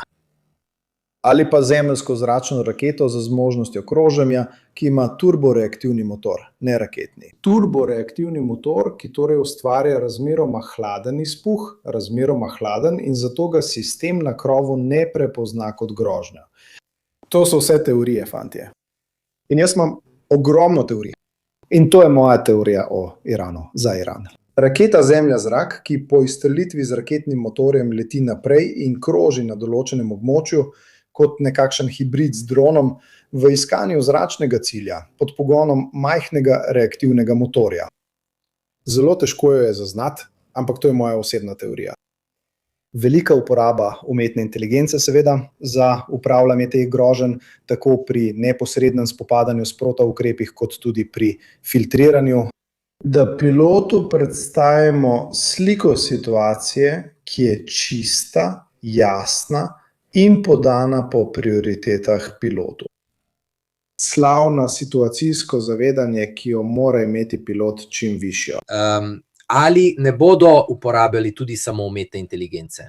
Zelo veliko. Umetna inteligenca pravi, fant, Tega še nisem videl, da bi za letalo rekel, ja, to je letalo, ampak brez pilota. Mislim, že zasnovano, da je 100% umetna inteligenca. No, malo je prezgodaj.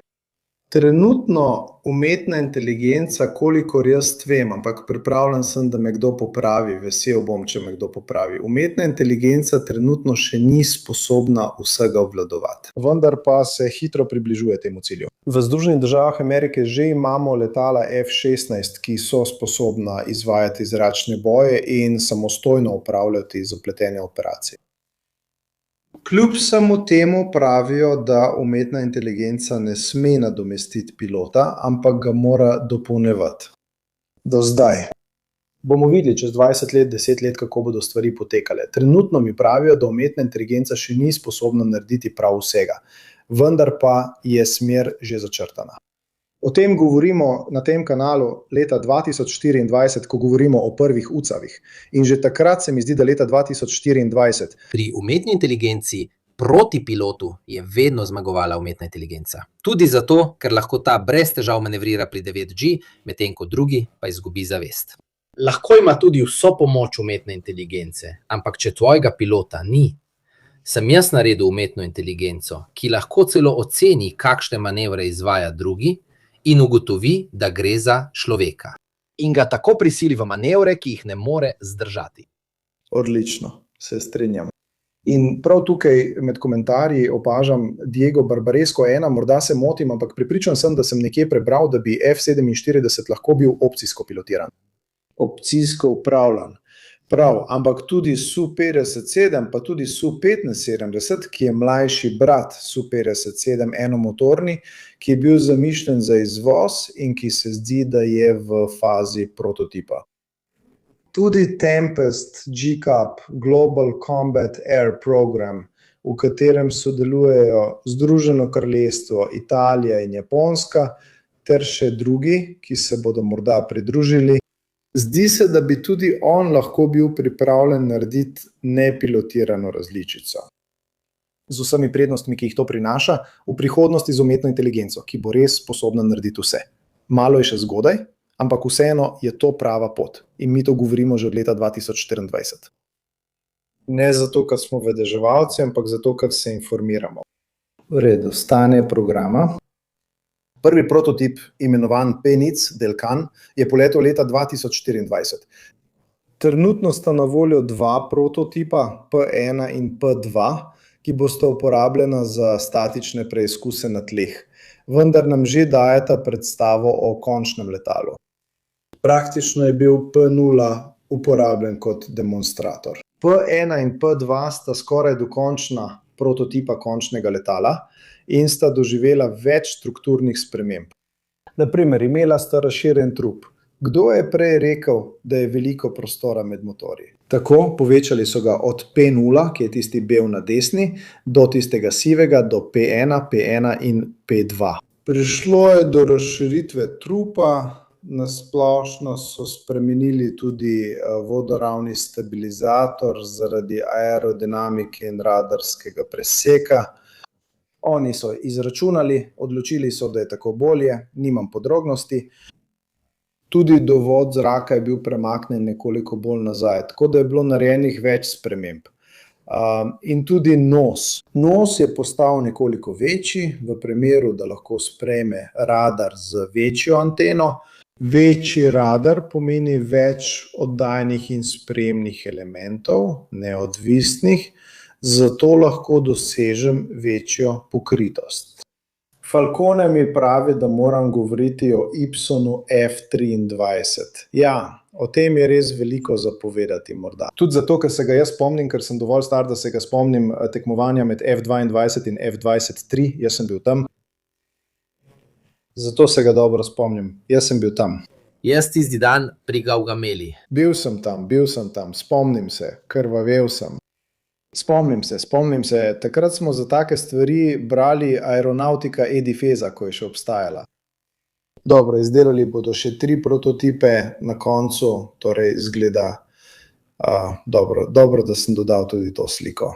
Tukaj vidite P1 in P2. Pri P1 so povečali razdaljo med motorji, ustvarili so več prostora. Težko je reči, ali je razlog samo aerodinamika, ali pa so posodobili tudi vrsto oborožitve, ki jo lahko namestijo v notranji orožni prostor. Ne vem, jaz opravljam drug poklic, ne delam pri taji, žal. Quindi Torej P0 je bila ena stvar, P1 in P2 pa sta nekaj drugega. 3 prototipi, ki bodo sledili, mislim, čez kakšno leto, naj bi imeli celo končne motorje. Ker vas spomnim, da so vsi motorji, ki jih tukaj vidite, motorji F16, motorji F110. Dobro? Čudovita tema. Parafraziram Einsteina, ne vem, s kakšnim orožjem se bo bojevala naslednja vojna, ampak bo potekala s kavča. Ali z mize. Da se razumemo, jaz sem odraščal z idejo vojaka v slogu Ramba. V slogu Arnolda Schwarzeneggerja. V resnici je bolj podoben debele motorju, tistemu iz prihodnosti. Ko se je zredil, pil pivo z pivskim trebuhom, se spomniš? Ja. Končno superjunak, s katerim se lahko poistovetim. Tako. Vi se šalite, ampak je res. Koliko intervjujev je Mirko naredil z operaterji dronov, ki delujejo v Ukrajini? Koliko igralcev videoiger pa vzamejo, da počnejo te stvari? Ker se bolje naučijo. To sem že videl pri Arma, pri prvem America's Army, ki je bil že FPS zelo usmerjen v vojaško usposabljanje. Tam je bilo sodelovanje. Že takrat je bila to še vedno nišna stvar, zdaj pa je postalo povsem običajno, da so tisti, ki so najboljši za vožnjo tankov, za pilote, za operaterje dronov, prav gamerji. Tako zaradi refleksov, kot tudi zaradi znanja, prav mišičnega spomina, kar se tiče konzol, joystickov in podobno. Seveda. Pridem do motorja, ker že 3-krat govorimo o motorju, pa o njem še nisem govoril. Torej, motor, ko govorimo o evoluciji, je motor v središču te stvari. Zakaj? Trenutno CAN leti z motorjem General Electric F110, prej sem rekel F100, mislim, da sem na začetku uživo rekel narobe, opravičujem se, F110. To je F110 iz F16, vendar od bloka 30 naprej. Torej, približno sredi leta 2035 naj bi vgradili turški nacionalni motor, ki se imenuje TF35000, ki ga lahko na primer vidite na strani 35, če jo Mirko želi pokazati. Motor, ta TF35000, proizveden v Turčiji, ker torej to je motor, ki je bil predstavljen konec leta 2025. Mimogrede, gospod, ki ga predstavlja, je Mirko Davek. Poglej, naredite malo klobuk, tako ti je podoben, Taso, ti je podoben. Tisti motor tam bo zagotovil, je veliko sodobnejši motor od S110, seveda. Zagotovil bo ne samo več moči, torej super križarjenje, ki naj bi bilo okoli Mach 1.6, ampak tudi večjo učinkovitost. Ker je trend pri vseh novih motorjih, da so ne samo močnejši, ampak tudi bolj učinkoviti. Pred leti, mislim, da leta 2024 na začetku, smo naredili prenos v živo o lovcih 6. generacije. In tam sem govoril tudi o motorjih za lovce 6. generacije. Torej, če imate voljo, si jo oglejte, to je eden najbolj gledanih prenosov na kanalu, vendar v določenem trenutku govorim tudi o motorjih, strojnim tokom, generiranjem elektrike, kar je zelo pomembno in tako naprej. Ne bom jim ponovil, sicer nikoli ne bomo končali. Ampak ideja je taka. To je smer. Pametna stvar, ki so jo naredili Turki, je popolna zamenljivost med TF35000 in F110, ker nikoli ne veš, kaj pa, če gre kaj narobe. Če ti spodleti, se lahko vedno vrneš k tistemu drugemu. Seveda, ali pa recimo, da se pojavi skrita napaka pri TF35000 in potrebuješ, preprosto vgradiš F110. Boljše kot nič, kaj ne? Ampak imam tehnično vprašanje. Če mi razstaviš motorje F16 ali imaš domačo različico? Lahko temu res rečeš 5. generacija. Koliko lahko spremeniš ta motor, da bi imel odpiranje šob, kot ga ima tisti na F22? Lahko priješ do take ravni spremembe, če začneš s tem motorjem? Ja, torej z motorjem F16 tega ne moreš narediti. Če namestiš, mimogrede, eno izmed velikih vprašanj je, ali bo TF35000 imel usmerljive šobe ali ne. Ne ve se.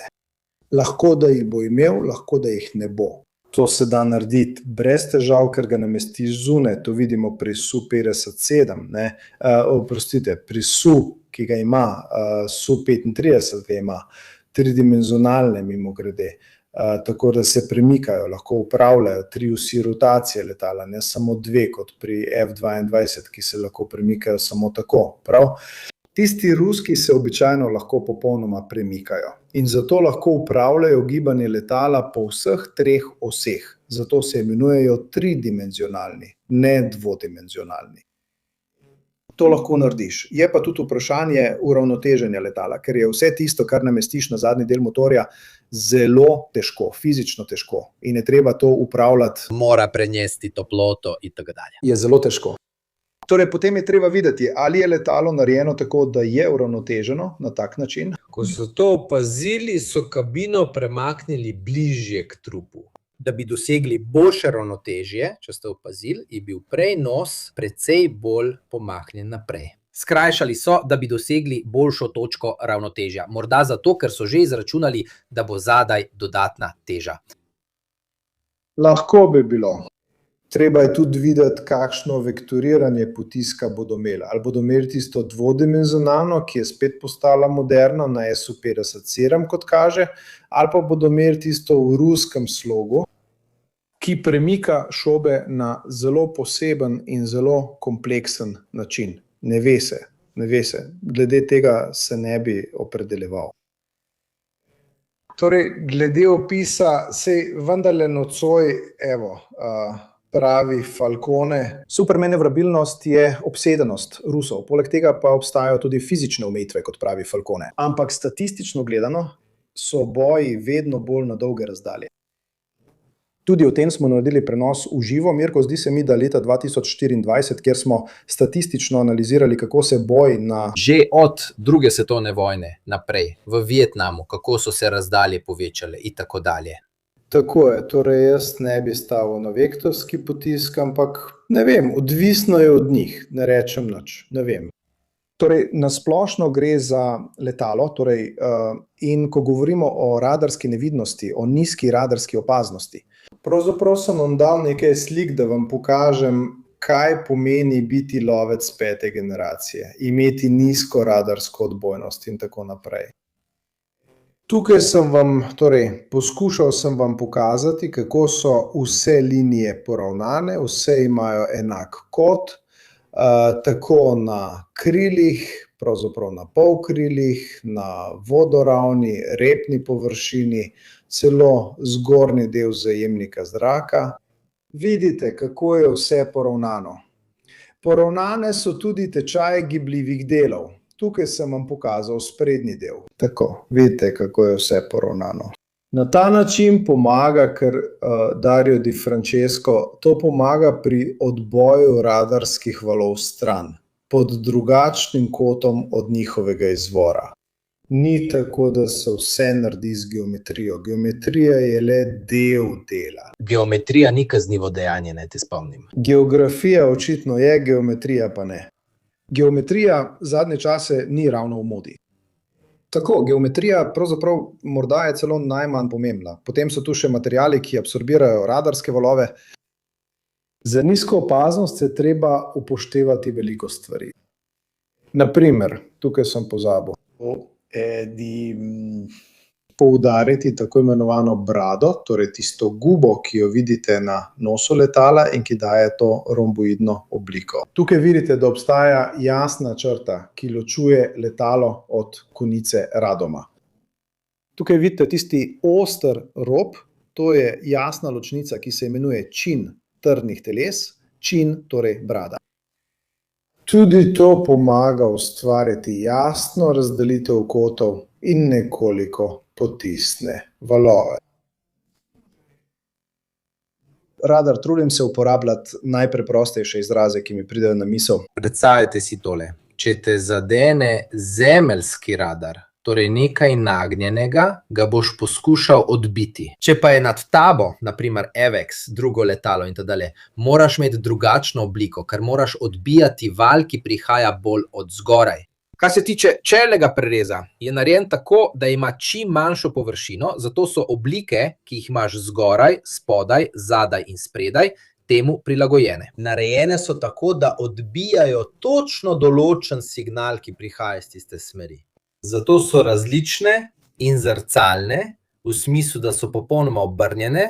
Če povem preprosto, Pravilno rečeno, preprosto. Ostani tam, vidite tisto okr stvar pred kabino, to je infrardeči senzor, IRST, Infra Research and Track. mentre sotto si vede poco. Ampak pod nosom tukaj je še vedno okr, to je elektronski ciljni sistem, ki poleg tega deluje kot laserski označevalnik pri napadih na tla. To je tisto, kar so vsi kopirali od F-35, ker ga imajo zdaj že vsi, tudi najnovejši kitajski lovci ga imajo. Torej imate tudi tukaj jasno predstavo o tem, kaj počne. Vsaka stvar na tem letalu močno spominja na F-22, razen senzorjev. Vse to res močno spominja na F-22. F-35 pa ne. F-35 je popolnoma drugačen. Zračni zajemi so nekoliko drugačni, oblika kabine pa je bolj navdihnjena z F-22. Rekel bi, in nikomur tega ne zamerim, za božjo voljo. Dobro, kaj še ostane? Ločitev motorjev.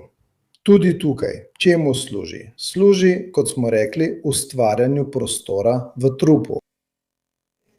Na nek način, če bo v prihodnosti uveden vektorski potisk, večja kot je razdalja med motorji, večji vzvod imaš pri nagibanju, lahko usmeriš motorje na ta način in pomagaš pri nagibu letala. Tukaj, poglejte, dal sem vam 2 fotografiji, da pokažem, kakšna je razdalja v trupu med dvema motorjema. Dal sem sliko z dodatnim zgorevanjem in eno brez dodatnega zgorevanja. Tako, malo za poezijo, malo za pornografijo, ker v tej uri to paše. In nam je tudi všeč gledati fotografije, gledati videoposnetke. Daje vam zelo dobro predstavo o konfiguraciji, tudi zelo čisti letala. Ni anten. Vse izbokline so zaobljene. Opravljeno je bilo izjemno inženirsko delo prav zato, da so skrili vse, kar povečuje RCS. Gremo naprej, že 1,5 smo tukaj, nisem verjel, imel si prav, gremo naprej. Ne, mislil sem, da bom krajši, ker v tem letalu ni veliko za povedati. Tukaj je kokpit, kabina, drugače ni prav, ker sem rekel kokpit. Zelo dvignen položaj, nima zadnje vidljivosti, vidite, nismo več. Kot je tisto, to mi je prišlo na misel, ko sem gledal od zadaj. Res je, da lahko tam skriješ senzorje in podobno, kar prej ni bilo, upor in tako naprej. Ampak me zelo spominja na grbo po rusko. MiG-21, ampak tudi F-35 ima eno. Ampak tudi njegov, kaj je njegov F-35, ima tisto grbo. 35 na 34. Oprosti, Su-34. Ampak ker je to jurišno letalo, pilotu ni treba gledati nazaj. Se pravi, razlog za obstoj mehurčkaste kabine je, da se lahko obrneš in pogledaš nazaj. V sodobnih letalih. Tega skoraj da ni več, zaradi tega, kar si prej rekel. Obstajajo kamere, ki lahko pogosto projicirajo na čelado pilota to, kar vidijo, ko se obrne, tako da je letalo za pilota postane prozorno. Pilot se ozira naokoli in slika mu pokaže tisto, kar kamere posnamejo iz kota, iz katerega gleda. Predstavljam si, da bi lahko bila ta rešitev tudi tukaj. Saj je to lovec, ki je vsaj v začetni fazi namenjen zračni premoči. Torej, da nimaš dobre zadnje vidljivosti, ni dobra ideja. Zagotovo so to rešili na drugačen način. Pilot ima head-up zaslon, vendar si predstavljam, da ima tudi čelado, glede na velikost pa bo imel tudi slike projicirane neposredno na vizir. Evo, predstavljam si, da so naredili nekaj takega. Ampak pilot lahko izstopi sam. Ampak veš, včasih lahko tudi s prijatelji gre ven. Z ženskami, moškimi, lahko gre ven, kakor mu paše. Naj bi jaz omejeval svobodo pilota. In kdo sem jaz, ne vem. Vedno grejo skupaj v lokal, vsi skupaj, ne, govori o tisti znani stopnički, ki jo moraš potegniti ven. Ja. Upamo, da ni tista stopička od MX, ki je stala toliko kot majhen avto. Nikoli nisem razumel, kako je lahko tista stvar tako draga. Saj je navadna jebena stopnička. Lahko je, ker jo plačaš ti. Jasno. Zelo preprosto. Ampak tukaj je po mojih informacijah vgrajena lestev, kar ima lahko tudi smisel. Ja, vidi se vgrajena majhna lestev, ki se verjetno pospravi v letalo. Dobra ideja, priročno. To je slika, ki omogoča, da si nekoliko bolje ogledamo tudi celoten sprednji del kabine. Opravičujem se, pozabil sem dodati sliko, ko je Erdogan vstopil van. To sem pozabil narediti, ampak o tem bom govoril kasneje. Čigav je podpis? Moje, ker sem rekel, Lanzaro, pridi sem in se podpiši, saj si znan, pridi sem in podpiši. Lahko bi bil prav od Eha. Navajen si, odkar imaš konference, podpisuješ knjige, ne? Ne morem hoditi, je govoril Leone di Lernia, naj počiva v miru. Ne morem hoditi. Ljudje se motijo. In zato je zanimiva slika, ker je tudi sam Erdogan vstopil van, prvič, ko je bilo to letalo javno predstavljeno. In to je zelo jasen signal. Ko mi predstavimo novo letalo, predstavimo prvi letalnik, tukaj pa je bil Erdogan, ki ga je močno podpiral, predvsem iz političnih in diplomatskih razlogov, o katerih vam bom povedal kasneje. Prav, kokpit. Zelo malo informacij. Nisem našel nobene dokončne, resnične, preverjene slike, ki bi mi povedala, da je to kokpit letala Kan. To je slika, ki je krožila pred časom. Po mojem mnenju ima smisel iz dveh razlogov. Prvič, krmilna palica je na desni strani, ne na sredini. In to je dediščina F-16. Piloti F-16, ki bodo prišli na Kan, bodo že vajeni imeti krmilno palico tukaj, ne na sredini. Zato ima to lahko smisel. In potem drugi namig LED, Large Area Display, to je tisti televizor, ki ga vidite tam spredaj, in je zaslon Large Area Display, zelo velik, popolnoma nastavljiv, ki je nadomestil stare majhne MFD-je. Ampak gledaš to na Netflixu? Seveda. Potem imaš boljši signal bližje satelitu, tam lovi odlično. Malo komand, zato zelo čist kokpit. Pozabimo na ure iz 70. in 60. let. Nič več ni, ne. Tukaj je vse elektronsko. Preidem, Falcone, na mednarodni trg, ker je to zanimiva stvar. F-14, ne, ročice, A10. Ne, La A10A, prva različica. Slej ko prej bi morali govoriti tudi o četrti generaciji. Mislim, kako je bil F-14 prvi četrte generacije, vendar sta bila F-15 in F-16, ki sta prišla le nekaj let kasneje, že veliko bolj napredna. No, vsezadnje smo v 70. letih in elektronika je začela hitro napredovati. Tukaj je stranska palica. Imenuje se stranska palica, stranski krmilni ročaj. Torej, preidem na komercialni potencial, ker me Falcone že kar nekaj časa priganja in upravičeno želi vedeti. Torej, najprej velik uspeh v Indoneziji. Nihče ni pričakoval naročila za 48 letal Kan kar tako, naenkrat. Torej, če pogledamo, Indonezija kupi oziroma si v narekovajih pusti podariti našo letalonosilko. Indonezija se res trudi. Indonezija se mora potruditi, ker je v območju, ki je Pacifik, ki je vedno bolj nemiren. Zaradi Kitajske, zaradi Združenih držav, za katere ni jasno, kakšne namene imajo. Ampak Indonezija se malo obnaša kot kura brez glave.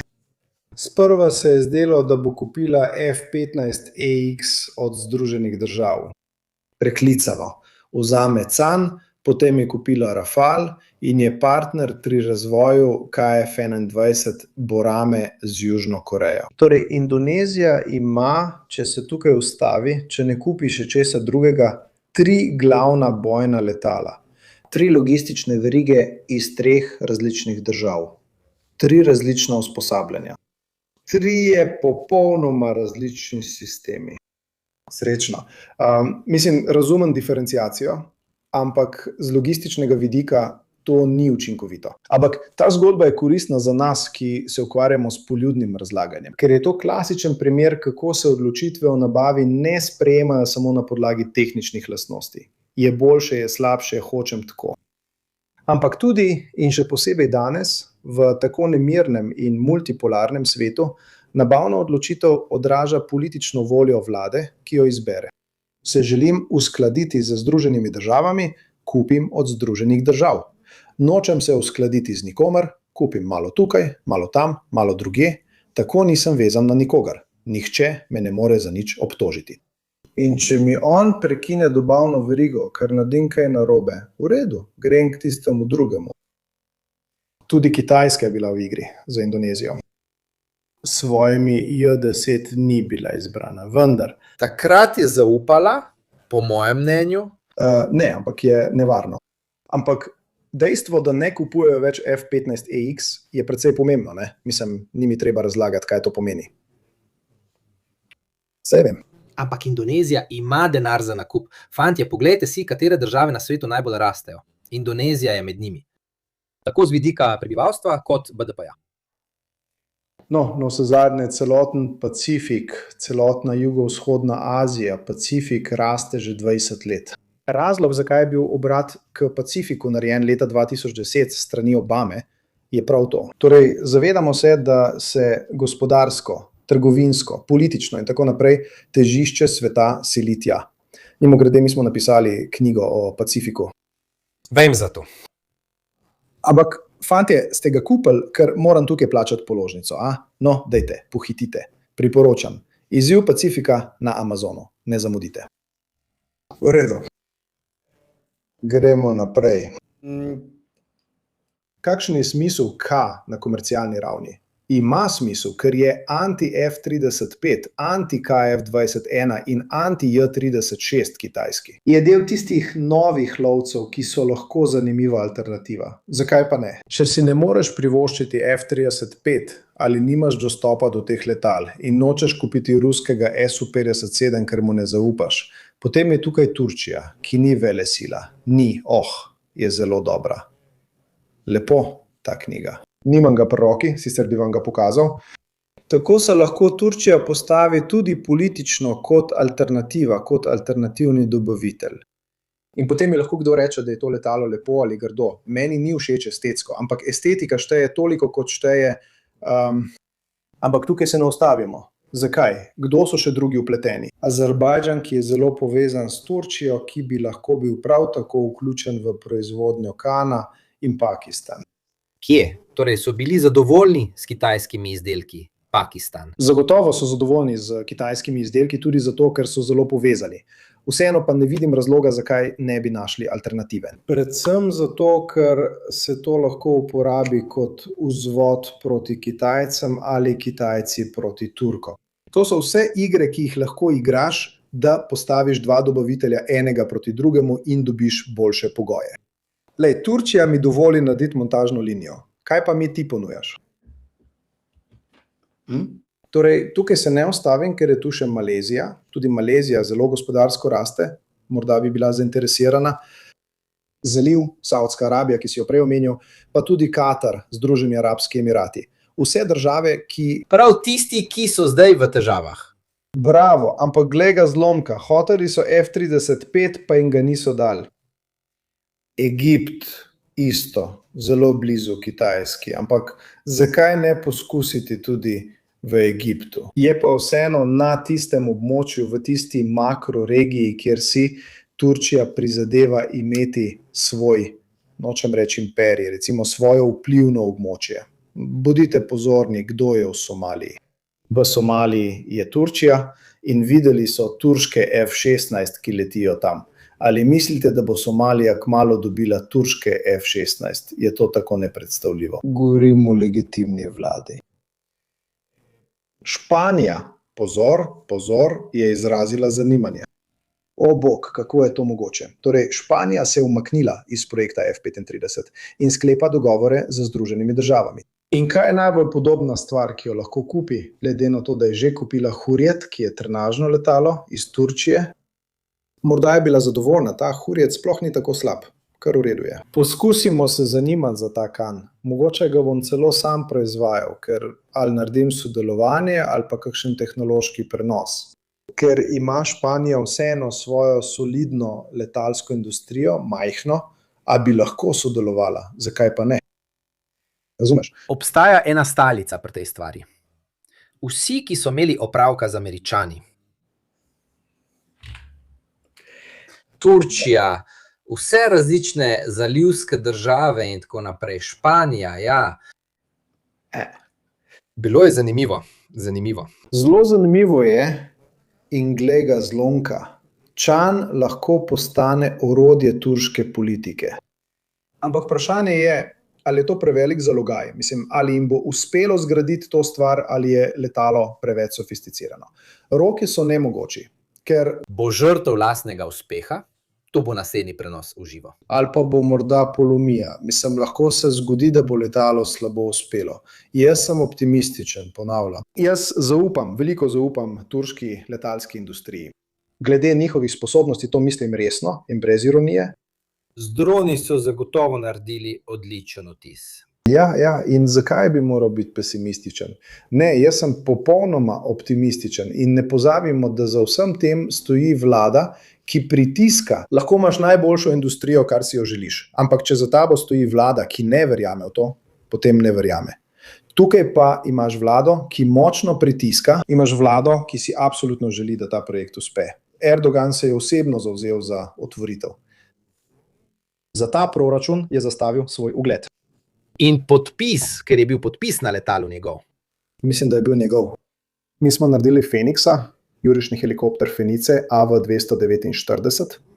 To je edini jurišni helikopter, ki je trenutno v proizvodnji v zahodnem svetu.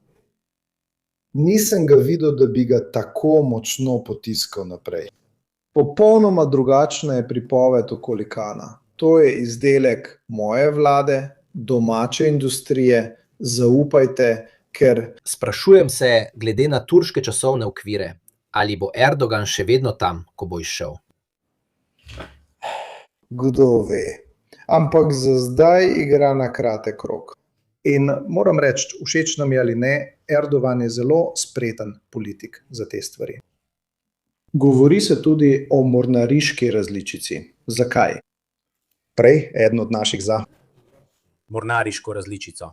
Torej, kakšen bi bil njegov doseg za pristanek? Res je, da ima elastike, kable in tako naprej. S takim velikim letalom je težko pristati. To ni problem, ker na letalonosilkah pristajajo tudi hoki, mini hoki, E2. Možno je tudi, da tako velik kot je. Gledal sem tudi njihove dimenzije, njihovih letalonosilk niso posebej velike. No, to je projekt za Mugem, govori se o 60.000 tonah. Ne, o teh trenutnih, ne o tej. Ne, to bomo videli čez 10 let. Ne, torej ta trenutna Anadolu je nosilka dronov, pika, konec, dovolj, ni dovolj velika.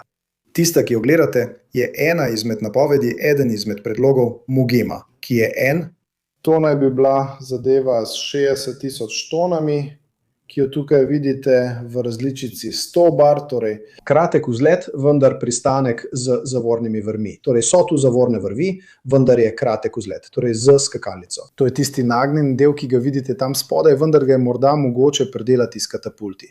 Torej veliko zmedenih idej, vendar ideja obstaja.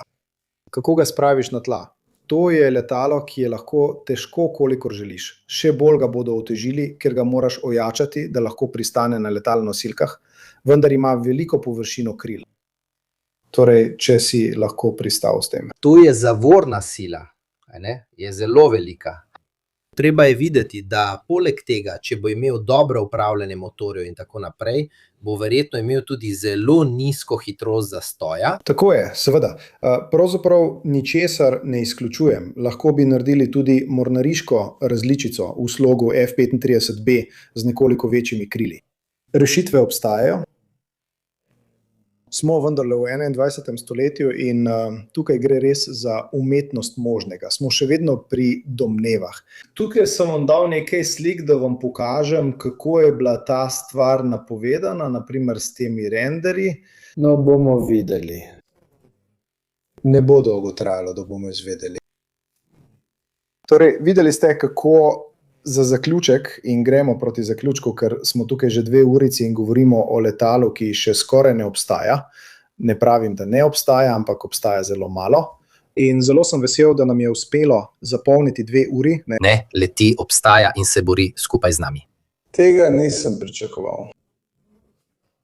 Vidiš, vse to služi temu, da se Turčiji da večjo prepoznavnost. Govorice o letalonosilkah, sam cen, ves raketni del, raziskave, ki jih izvajajo na balističnih raketah. Vse to je del zunanje politike, ki se razvija. Turčija daje vtis vzhajajoče sile z velikimi industrijskimi in inovativnimi zmogljivostmi, ki si prizadeva za vlogo regionalnega voditelja. In poleg tega nima madeža imperializma in kolonializma, kot jo imajo drugi. To je podobno kot pri Kitajski. Nikoli vas nisem koloniziral, nikoli vas nisem osvojil. Oni so vas kolonizirali, jaz pa ne, torej sem jaz boljši. Vidite, obstaja cela narativa. In ker ti že ponujam svojo podporo, ti ponujam tudi svojo industrijo, svoje orožarske sisteme in tako naprej. Vse je ena sama zgodba. Nikoli ne smemo misliti, da je orožarski sistem, še posebej te vrste, sam sebi namen. Vse je del usklajene celote. Kot je rekel general Kapitini, tudi na tehničnem področju ali kar zadeva sredstva, je to orkester z veliko deli, ki igrajo skupaj. Morajo igrati po istih notah, po isti partituri. In tukaj mislim, da je to prav primer Turčije. Prav zaradi tega ga zelo močno potiskajo naprej. To služi za povečanje pomembnosti Turčije, ki skuša povečati svojo politično in geopolitično težo na mednarodni ravni. To je smisel cena. Bomo videli, kaj bo iz tega, če bo kos nalogi. Majhen popravek. Turki imajo zgodovino kolonializma, Arabci jih sovražijo že od Moha, vendar je ta zgodba nekoliko starejša. Torej, morda jim bo tokrat uspelo nekoliko bolje. Poleg tega ne verjamem, da imajo danes takšne ambicije. Bolj kot karkoli drugega gre za njihovo območje. Potem še kratka izjava, ker smo že zelo dolgi, najlepša hvala Leonardu. Sprejeli bomo vaš predlog glede F-117. Ampak tudi druge stvari. Želim vam lep teden. In na naslednjem prenosu v živo mislim, da se bom posvetil Ukrajini. Tako vas obvestili o tem, kaj se dogaja, ne vem, ali bo to v nedeljo ali ponedeljek. Razen če Trumpone ne potegne ven, kdo ve kaj. In razni primeri. Ker ste spraševali za knjigo Izziv Pacifika, gre za analitično knjigo, ki se seveda nanaša na celotno temo Kitajske, Japonske, Tajvana in tako naprej. Splošen pregled vsega, kar obstaja. Malo na tehnični ravni, malo na ravni razumevanja, kdo so akterji, katere so vroče točke in podobno. Besede vojne pa je knjiga, ki uvaja v vojaško terminologijo. Zelo koristno, saj je bilo veliko ljudi, ki niso bili vajeni tega, recimo tako. V tem smislu smo to naredili z generalom Kapitinijem, potem pa je tu še knjiga o rusko-ukrajinski vojni, ki smo naredili z Čečinijem, kjer nekoliko pripovedujemo zgodbo od leta 1917 in pred Donbas, recimo. Pred kaos v Donbasu. Torej, hvala vsem in se kmalu vidimo. Lahko noč. Adijo.